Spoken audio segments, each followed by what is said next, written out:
Start करते हैं question number 8 exercise 9.1। A statue 1.6 metre tall stands on the top of a pedestal. तो पहले एक स्टैच्यू ड्रॉ करते हैं। लेट्स टेक ये पेडेस्टल है, इस पेडेस्टल के ऊपर जो स्टैच्यू है उसकी हाइट कुछ इस तरह से है। तो दोनों को सेपरेट कर देते हैं कि हमें समझ आए कि एग्जैक्टली हमें क्या फाइंड आउट करना है। मान लीजिए ये पेडेस्टल है, पेडेस्टल के ऊपर अगर स्टैच्यू है तो उसकी हाइट कुछ इस तरह से होगी। तो ये है 1.6 मीटर टॉल और ये वाली जो हाइट है इसको मान लेते हैं कि ये x मीटर है और ये हो गया 1.6 मीटर।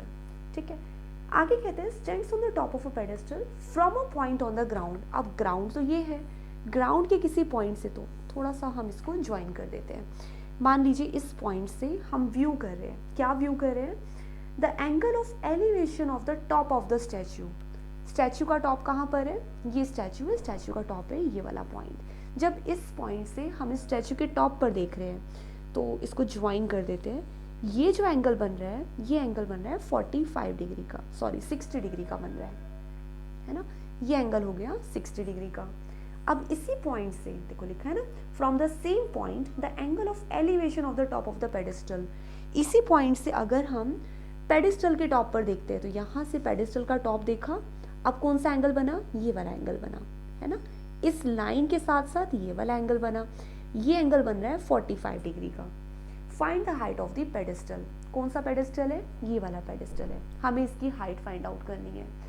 करना हमें ये होगा कि दो ट्रायंगल पहचाननी है। सबसे पहले एक ट्रायंगल हम ले लेते हैं वो जिसके अंदर 45 डिग्री का एंगल बनता है। 45 डिग्री की जो ट्रायंगल है उसमें हमें बेस की लेंथ ये वाली है और ये जो इसकी परपेंडिकुलर हाइट है उसको हम x मान लेते हैं और बेस वाली जो लेंथ है इसको मैं OA कह देती हूँ। तो इस पॉइंट से OA की लेंथ हमें फाइंड आउट करनी है। दूसरी ट्रायंगल पर आते हैं। दूसरी ट्रायंगल कुछ इस तरह से है जिसमें हमारे पास जो 60 डिग्री का एंगल बना रही है ना। 45 डिग्री की ट्रायंगल ये वाली थी। इसके डायग्राम्स बहुत इंपॉर्टेंट है, सभी डायग्राम आप ड्रॉ करिए और अगर डायग्राम्स की प्रैक्टिस अच्छे से हो गई ना तो पूरी एक्सरसाइज इज दैट इजी।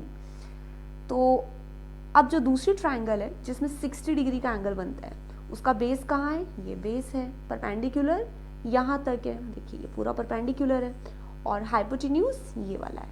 तो O A और इस पॉइंट को हम मैंने यहाँ पर भी ले लिया है, तो चलिए ठीक है इसको फिर C ले लेते हैं। इस पॉइंट का नाम हमने C ले लिया, ठीक है। और ये जो एंगल बन रहा है 60 डिग्री का, क्या हमें इसकी परपेंडिकुलर हाइट पता है। इस परपेंडिकुलर हाइट में आप देखिए 1.6 मीटर यहाँ तक है और ये हमने ऑलरेडी अज्यूम कर लिया x मीटर। तो मान लेते हैं कि ये जो हाइट है ये x प्लस 1.6 मीटर होगी। दोनों ट्रायंगल में हमें कोई ऐसा फॉर्मूला लगाना है जिसमें परपेंडिकुलर और बेस का रेशियो आता हो। तो कौन सा फॉर्मूला हो सकता है सोचिए। देखिए हमारा फॉर्मूला पंडित बद्री प्रसाद हर हर भोले सोना चांदी तोले। इस फॉर्मूले में परपेंडिकुलर और बेस का रेशियो कौन सा फॉर्मूला देता है, ये देखिए परपेंडिकुलर और बेस का रेशियो देता है टेंजेंट। तो दोनों ही ट्रायंगल के अंदर हम टेंजेंट यूज करने वाले हैं। Let me just rub this. इस ट्रायंगल के अंदर अगर टेंजेंट लगाएंगे तो क्या होगा, परपेंडिकुलर क्या है x है, बेस कितना है OA है और टेंजेंट 45। तो यहाँ से हमें पता चल गया कि x की वैल्यू कितनी होगी, OA को हम मल्टीप्लाई करेंगे टेंजेंट 45 से विच इज़ एक्चुअली 1। तो x की वैल्यू आ गई OA के इक्वल, राइट। दूसरी ट्रायंगल पर आते हैं जिसमें 60 डिग्री का एंगल बन रहा है। इसमें कैसे करें, इसमें भी हमें वही करना है। मैं सेपरेट कर देती हूँ।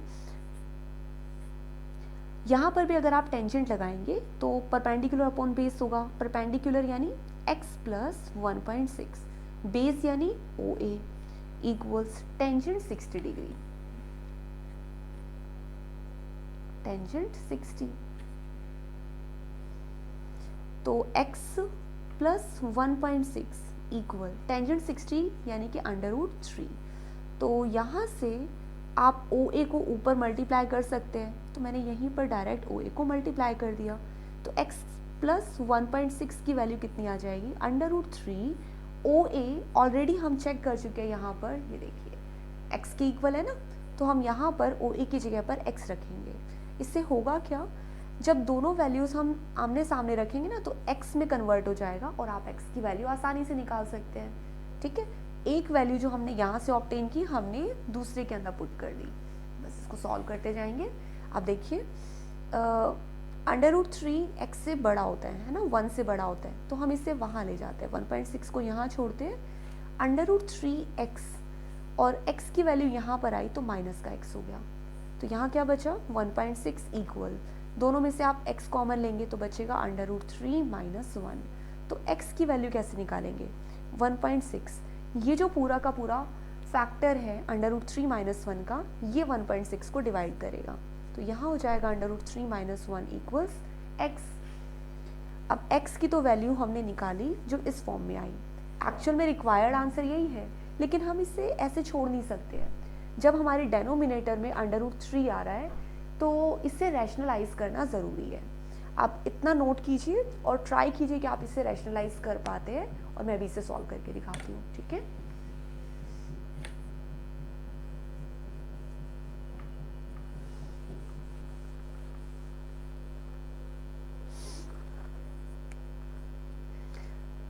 तो x की जो वैल्यू आई थी हमारे पास वो थी 1.6 डिवाइडेड बाय √3 - 1। रैशनलाइज करेंगे तो क्या होगा, √3 - 1 यहाँ पर फिर से मल्टीप्लाई होगा, बट अब की बार माइनस का साइन प्लस में कन्वर्ट हो जाएगा। इससे होगा क्या, आप ऊपर तो मल्टीप्लाई कर लेंगे, इसी को रैशनलाइजिंग कहते हैं ना।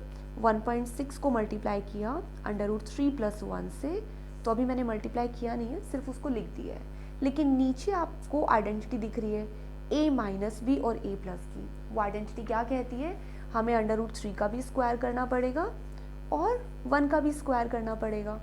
तो 1.6 √3 + 1, यहाँ देखिए √3 के स्क्वायर का मतलब क्या हुआ, यहाँ पे बचा सिर्फ 3 और -1। 3 - 1 एक्चुअल में कितना होता है, 2 होता है ना। तो यहाँ पर आपने 2 लिखा 1.6 और यहाँ बचा √3 + 1।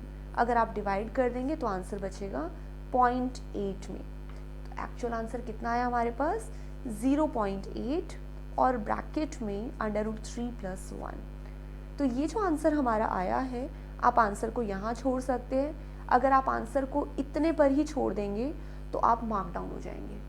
आंसर ये गलत नहीं है, स्टिल हमें इसे रैशनलाइजिंग फॉर्म में छोड़ना होता है। हम कभी भी डेनोमिनेटर में √ के नंबर्स को नहीं लीव करते हैं, तो इसको थोड़ा सॉल्व करते हैं और यहाँ तक आंसर हमें ऑब्टेन करना पड़ेगा। ठीक है, नोट कर लीजिए।